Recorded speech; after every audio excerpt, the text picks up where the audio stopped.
Good morning, good afternoon, good evening. My name once again is Dr. Oscar Baishimore, personal development and life coach. I want to share my perspective on the danger of prolonged deprivation. Yes, when someone has been deprived for too long, it is dangerous because after a while, the person will normalize the situation and feel that that is the way of life and the way things to be. And it becomes more dangerous when somebody who have suffered prolonged deprivation becomes your leader, either in an organization or your political heads. They begin to see basic things as a privilege. Yes. I remember the experience we had in Ondo South Senatorial District where we didn't have electricity for over 15 years. Yes. It practically means that a child that was about 5 years as at that time we definitely got to 20 years before the electricity was restored. Imagine a 20 years old person who have not seen electricity. Yes. So when those kind of people find themselves in an environment where people complain of light for 3 days, begin to say, what are you guys complaining? You guys are enjoying here, man. That's what you hear from people who have suffered prolonged deprivation. They normalize it. They see basic things as luxury. And that is the reality of us, many parts of this country now, where those who are the helm of our affair, the leadership of our organizations, are people who have gone through prolonged deprivation. If you ask for transport allowance, they felt you are asking for too much. That if they find opportunity to approve a small thing for you, they have done you excessive favor. That's why for somebody who said the crate of egg is 6,000 naira, somebody now said, what are you doing with egg? To that person, egg is a luxurious goods because it's going through extreme deprivation. Eggs look like luxurious goods. That's the danger of prolonged deprivation. When those kind of people are leading you, basic things become too luxurious to them. They will unconsciously begin to project their reality into the life of other people.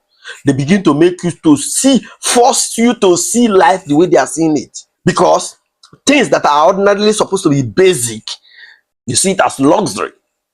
That is the challenge of prolonged deprivation. May you never have somebody who have gone through prolonged deprivation as your head in your organization.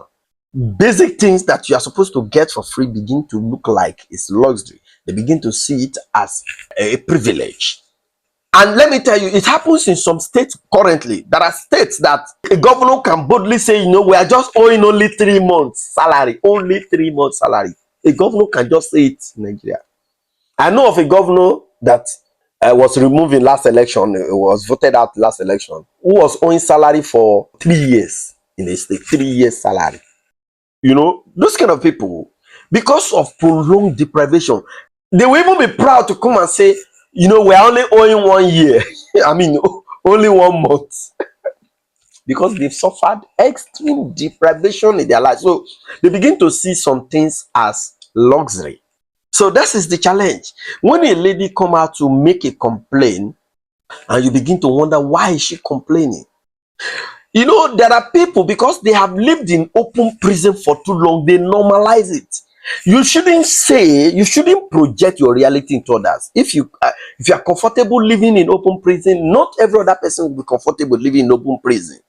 So those who are not comfortable living in open prison should be able to hear their view and voice out that I'm not comfortable here. And that is the things that we have to understand with this Gen Z generation. This Gen Z generation, they are this group of people who have traveled so wide from the comfort of their home. What do I mean? They interact so well with the internet, the TikTok, that they have friends everywhere in the world that they are sharing views and ideas and information with. So they practically know more than a lot of people, because on average, many leaders of organization today, a lot of them are still struggling with how to open a Gmail account, not to talk of operating social media. A lot of them. So they may have traveled to few countries, but they will be surprised that their children have visited all the countries of the world from their bedroom. by their interactions on social media. So you shouldn't feel that the way you say things is the way they should say things. They cannot say, their vocabulary is different from your vocabulary. That's why when they say things are terrible, they will convince themselves, and they are saying it that they don't mean an insult. They're just telling you it's not an insult. That you have lived your life in open prison, cope with extreme deprivation, normalize it. We should not project into their own realities. Their reality is that they have been able to identify from the comfort of their home things that are basic, things that they don't need to work too hard to get. The basic functions of government, they are able to understand it. Unlike you, who felt that the air you are breathing, you don't even deserve it. And as such, if the government said they want to lock up the air, you'll be begging. You don't ask them why. But these people want to ask why. So your realities is not their reality. That you have lived so long all your life without electricity. They want to ask why. There should be. We should understand that the kind of deprivation we have suffered in our time, that we have normalized to be a way of life, that we have accepted, them standing up that no, this cannot be my reality. Don't crucify them for that. They are just merely saying that I don't want to live in open prison, unlike you and I that have agreed that okay, we want to live in open prison. So don't crucify those who are saying I don't want to live in open prison. Thank you for listening. Share this video. Bye for now.